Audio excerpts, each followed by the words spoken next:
Assalamualaikum warahmatullahi wabarakatuh.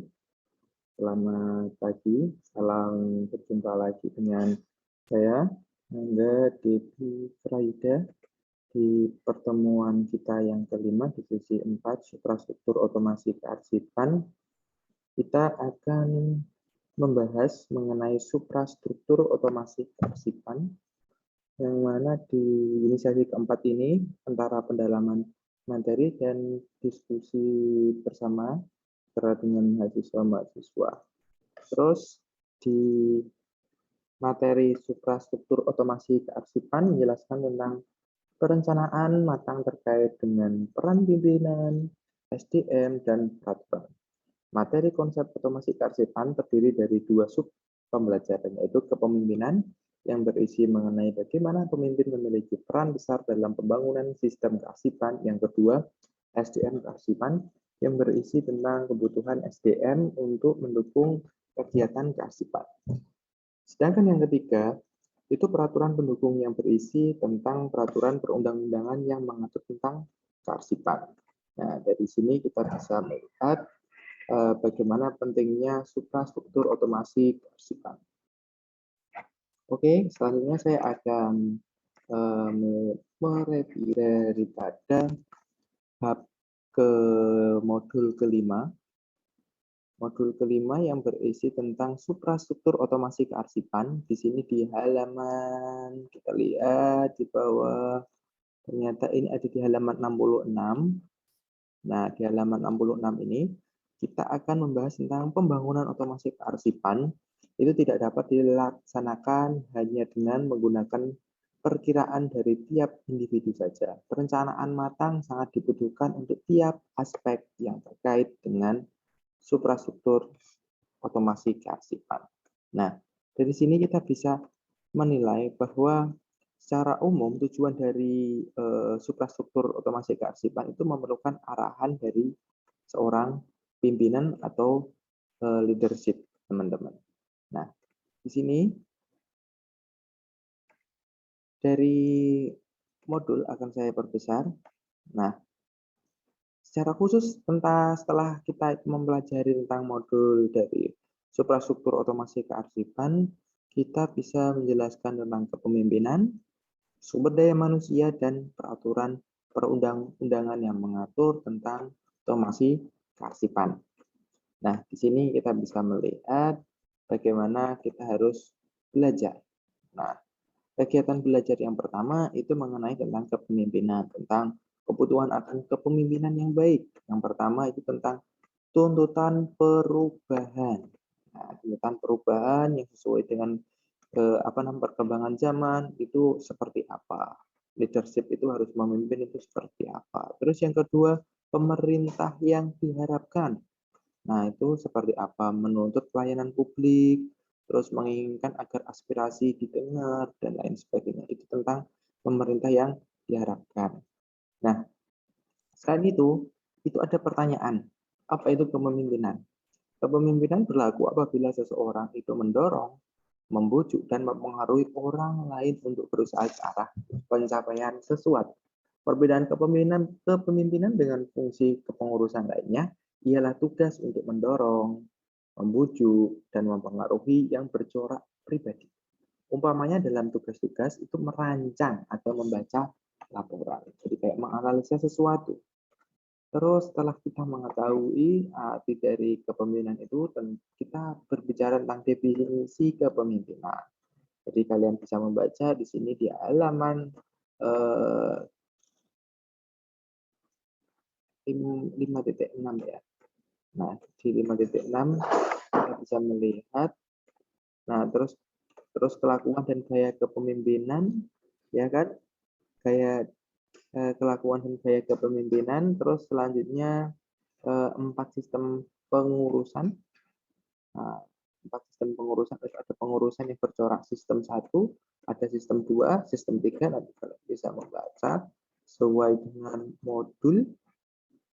Terus di halaman selanjutnya di 5.6 ya, 5.8 itu kepemimpinan sebagai suatu kontinum. Nah, ini artinya apa? melalui Tannenbaum, jadi pendapatnya dari Tannenbaum dan W.H. Smith yang mengikuti konsep kontinum kepemimpinan, mereka menekankan bahwa kepemimpinan itu melibatkan berbagai jenis gaya yang berkisar di antara gaya yang tertumpu kepada ketua sampai kepada yang tertumpu kepada pekerja. Maka wujudnya tidak hanya yang bercorak autokratik, demokratik, dan laissez-faire saja. Jadi Tannenbaum dan Smith menegaskan bahwa para pengurus perlu menimbangkan beberapa perkara sebelum memutuskan bagaimana mereka akan melaksanakan tugas mereka. Nah, ini kepemimpinan sebagai suatu kontinuum. Terus di sini ada model kepemimpinan.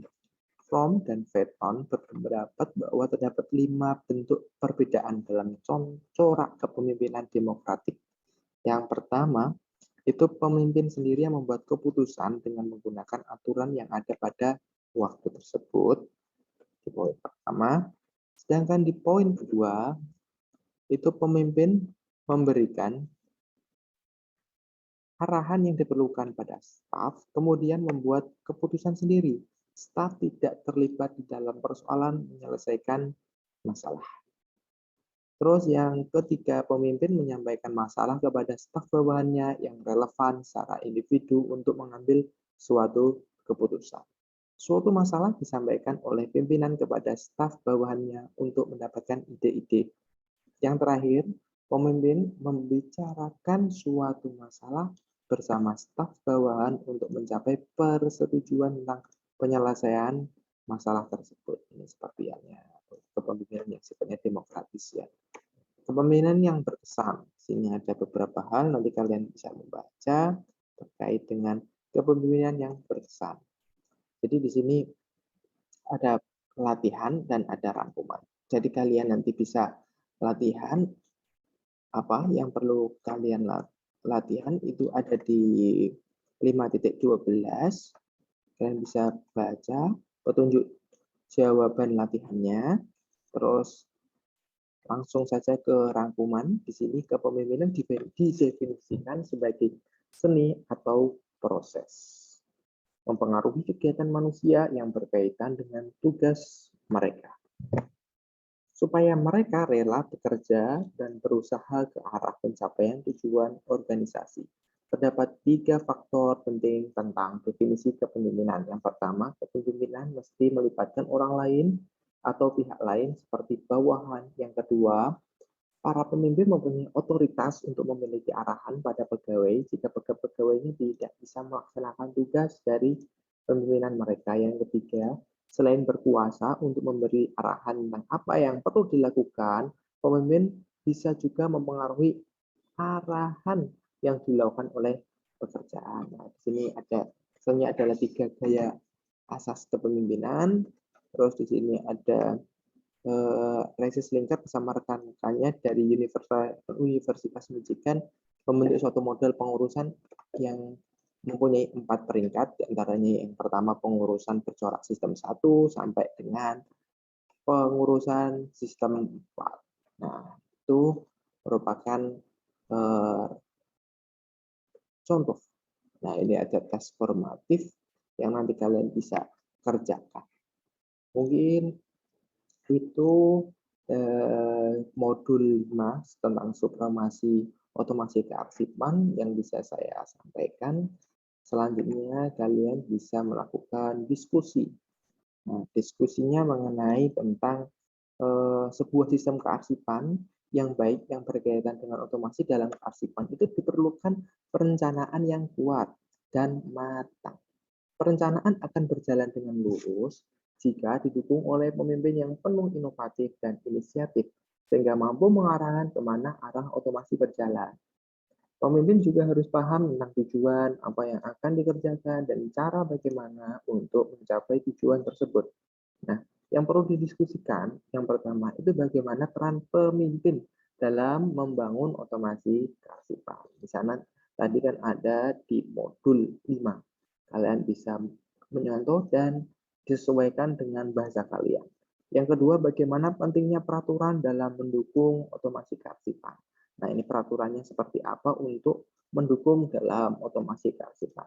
Nah, diskusi dapat dikembangkan sesuai dengan pemahaman mahasiswa. Oke, mungkin itu saja yang bisa saya sampaikan. Kurang lebihnya saya mohon maaf. Wassalamualaikum warahmatullahi wabarakatuh. Salam.